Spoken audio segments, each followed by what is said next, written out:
Jumat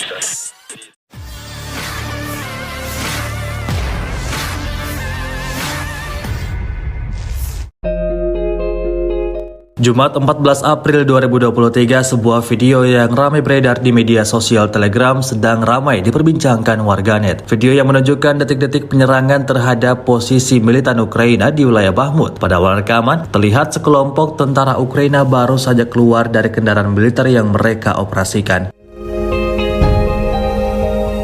Diketahui mereka akan melancarkan strategi perangnya pada sebuah gedung. Selang berapa lama ledakan besar tiba-tiba datang tepat di sekitar kendaraan militer mereka terparkir. Alhasil, mereka langsung lari berbondong-bondong ke dalam sebuah gedung, seperti yang terlihat dalam rekaman. Namun tampaknya usaha mereka untuk menghindar dari tembakan artileri grup Wagner gagal. Ledakan dahsyat memporak-porandakan keseluruhan titik target dan memusnahkan semua yang ada di sana.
Terima kasih sudah nonton. Jangan lupa like, subscribe, dan share ya.